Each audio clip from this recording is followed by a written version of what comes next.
Local woman who has lost family and friends to gun violence is trying to help those going through the same thing. Someone gunned down Rosalind Pichardo's brother 5 years ago in Philadelphia. It was one of the darkest moments her family has ever experienced. But this weekend, she told our Bill Anderson she slept out on those same cold streets to try to bring awareness, send some light to hundreds of families facing the same grief she's dealing with, for goodness sake. Okay, so it's winter, one of the coldest days of the year, and it's snowing.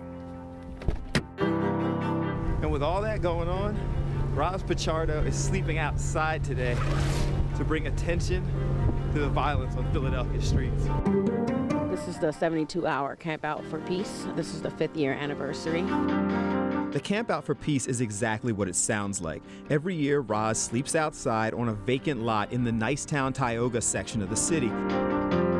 It started off as a cry for help, dealing with the unsolved murder of her brother, but now it's much more. This is my brother. He was murdered in 2012. Case is unsolved. We have Michelle. Case is unsolved. Robert Nichols lived directly across the street from here, who was found in his car, shot and burned to death. 2 tents. She sleeps in one. In the other, pictures of victims are spread around the tent, set up for visitors and others camping out to see. This is important. You know, doing something like this, who sleeps out in the hood? The dead people. You. Me. And you know, somebody who wants to draw attention to the matter of gun violence. If I can sleep in the middle of Broad Street with this, I would. The Camp Out is just one part of her commitment to peace in our city. She's also actively encouraging communities to try to do away with the stop snitching culture by going door to door asking for help, even when it puts her at personal risk. I had a suspect's face and there was a warrant. So I went to the families' homes. I'm like, okay, I'm putting this in their mailboxes. The family of the the shooter, suspect. The shooters, which got me in trouble a couple times because my house, also, I had to move because my house had gotten shot up. Now, Roz knows that addressing street violence is dangerous. It must have been like 1 or 2 blocks behind me. I mean, it's, you know, gunfire sounds so close.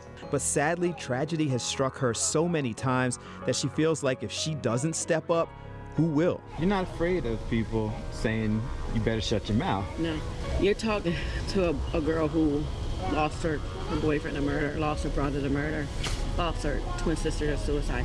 Grief has hit me so hard.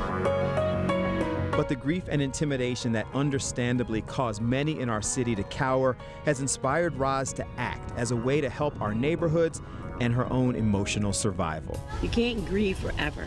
You can't be in that state of mind forever. At one point in your life, you have to say, I gotta get up and do something. This is what you do. This is what I do. Many of the victims that Roz memorializes as she sleeps out for peace still have grieving family members, hoping that someone will come forward with any information to help them get some closure. Okay, gotta go. After the sleep out, there'll be rallies, speeches, and more door-to-door pleas for help because Roz believes it's her way to do her part. For goodness sake, I'm Bill Anderson. You got to take it to the street sometimes. Yeah, boy, it really hits home. It's impressive and inspiring.